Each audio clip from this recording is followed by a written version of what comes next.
नमस्कार। मैं तारपुरा में सुनील पंडित, पुत्र शिवकरण पुजारी। मैं कुछ अपनी झलक के माध्यम से कुछ बातें जो मेरे पिताश्री से सुनी हुई और मेरे पिताजी ने जो अवगत कराई थी, वही बात मैं आपको बताना चाहता हूँ। हो सकता है कुछ गलतियां भी हो सकती है, अन्यथा मैं जो जानकारी ली थी उस समय की, क्योंकि मैं मेरे पिताजी के पास में रहा, मंदिर में जाता था और मंदिर में वहां देखता था, हर समय की बातें मैं सुनता था, बड़े बुजुर्गों से सुनता था। वही जीवनी मैं दोहराना चाहता हूँ कि हमारे गांव में एक बहुत बड़े बड़े संत हुए हैं, जो जैसे रामदास बाबा और नागा बाबा और शिव वजनदास बाबा। अभी अमावस गई थी, इस अमावस्या में एक नाडा खोदने की परंपरा चल रही है और बहुत वर्षों से चल रही है। उसमें आपके चैनल के माध्यम से कुछ बातें सुनी थी। उस चैनल में कुछ बातें क्या है कि सुनी सुनाई बातें कही गई थी। जो बात थी सत्य, वो बात ये थी कि महाराज शिव वजनदास बाबा जी थे, वो एक संत थे और संत शिरोमणि थे और उनके मुखारबिंद से जो भी शब्द निकलते थे वो सत्य थे और हमेशा उनका यही गायों के प्रति, समाज के प्रति और भाईचारा के प्रति अच्छा संदेश था। और सभी को वो संदेश दे के गए हैं कि हमेशा आदमी को सत्य बोलना चाहिए, आदमी को गायों की रक्षा करनी चाहिए, ब्राह्मणों की रक्षा करनी चाहिए, एक दूसरे के प्रति प्रेम की भावना पैदा होनी चाहिए। इसलिए मैंने पिताश्री के समय में जो बातें सुनी थी, तो शिव वजनदास बाबा जी थे, वो वहां का गांव पड़ता है हमारे पास में, वहां का बड़ा स्थान है और आज भी है, जिस जमात बोलते हैं वो जमात आज भी है और वहां उसकी समाधि भी है। मैं और कैप्टन जगदीश सिंह जी और मेरे साथ में और भी थे 2-3 लोग, हम गए थे वहां देखने के लिए। हमारे गांव में एक बार चर्चा हुई थी कि महाराज के पदचिन्ह थे, जो उनको बोलते हैं वो पदचिन्ह थे। उस पदचिन्ह के माध्यम से वो चोरी हो गए और हो गए, तो उसका पता लगाने के लिए कैप्टन साहब ने बोला कि यार अपना चलना चाहिए, गांव में चर्चा हो रही है। तो हम वहां गए थे और वहां बाबा जी के पास में गए थे। तो बाबा जी वहां जो अभी जो पीठाधीश है, उन्होंने से हमने पूरी बात की। तो उन्होंने कहा कि चलो हम बताते हैं कि इनके पदचिन्ह नहीं थे, यहाँ समाधि में भी आज कच्ची जगह है और हमने देखी भी थी और पदचिन्ह कहीं बनाए भी नहीं बाबा जी ने। और बाबा जी जब अपने शरीर को त्याग किया था, उस समय बाबा जी ने यह कहा था कि मेरा पदचिन्ह नहीं होना चाहिए। ये बाबा जी की कही हुई बात है, हमने नहीं, वो बाबा जी जहाँ वहां है पीठाधीश उसने कही। और वहां उन बाबा जी की जुत्ती थी, जो मतलब काठ की पेटी आज भी मौजूद है। बाबा जी की खुद की जुत्ती आज भी मौजूद है। उनका दर्शन हमने किया था और उनका चरणों के हमने दर्शन किए थे। उसके बाद में जो वहां भी हमने सुना कि बाबा जी आते थे, जाति के वो अपने राजपूत बताते हैं कि शिव वजनदास बाबा जी जाति के राजपूत थे।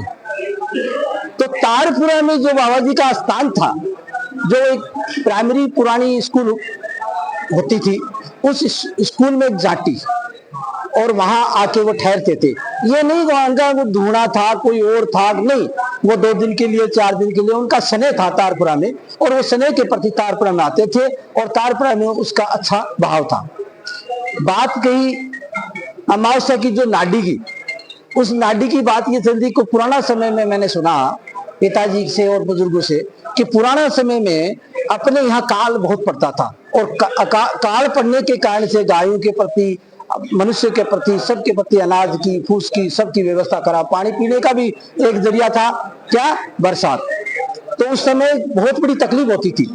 तो बाबा जी ने एक ऐसा एक वरदान दिया तारपुरा गांव को कि आप मेरा एक नाडा है। बाबा जी वहां ये नहीं पूछा मैंने कि बाबा जी वो नाडा क्यों बनाया, उसकी जीवनी मेरे पास नहीं आई। मैं पूछा भी था पर महाराज जी ने नहीं बताया कि वो नाडा एक था। वहां हो सकता है कि बाबा जी जाते थे या कोई वो पानी डालने के लिए, पशुओं के लिए या जानवरों के लिए, तो वो एक नाडा था छोटा और उसको सब लोगों ने देखा भी।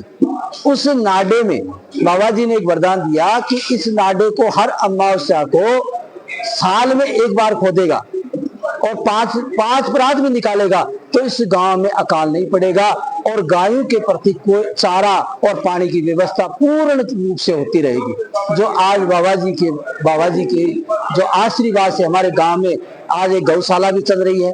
हो सकता है कि बाबा जी का ही आशीर्वाद होगा।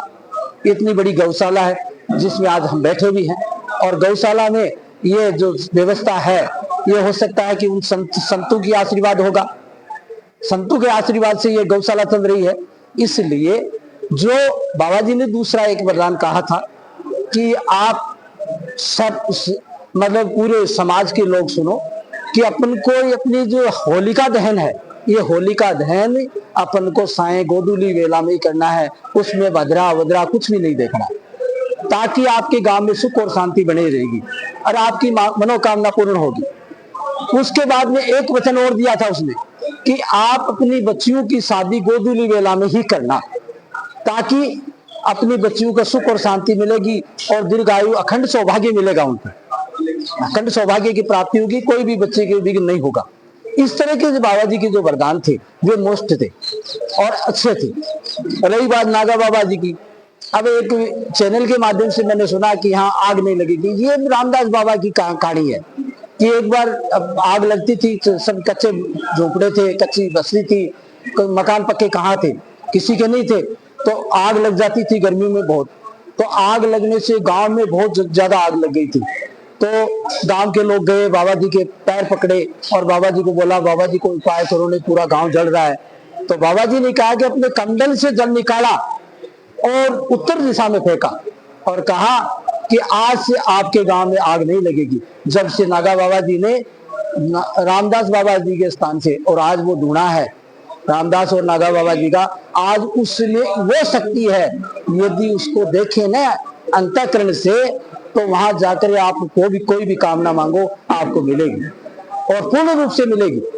इसलिए मैं चैनल के माध्यम से ये बता रहा हूं कि तारपुरा गांव है वो संतों की नगरी हुई है, और वो संत हुए हैं जो तारपुरा गांव को वो चीज दे के गए हैं जो उसकी कोई मतलब कल्पना नहीं की जा सकती। इतना कुछ दे के गए हैं तारपुरा गांव को, जो यदि अपने समय समय पर उनको याद भी करें तो अपने घर में, अपने परिवार में, अपने समाज में, अपने गांव में किसी प्रकार की त्रुटि और कमी नहीं रहेगी। रही बात अपने गांव में सबसे बड़ी शक्तिशाली संतों का बड़ा आशीर्वाद हुआ कि आज गांव में हर घर में एक सदस्य के रूप में फौज में है, जो देश की रक्षा कर रहे हैं और देश की रक्षा में चल रहे हैं, और 4-4 पीढ़ी भी गुजर रही है। अपने गांव का एक रिकॉर्ड रहा है कि 4 पीढ़ी गुजर रही है और सुबेदार से रिटायरमेंट ले रहे हैं, कोई कैप्टन से रिटायरमेंट ले रहे हैं। ये सभी संतों का आशीर्वाद है और आज तक शहीद नहीं है।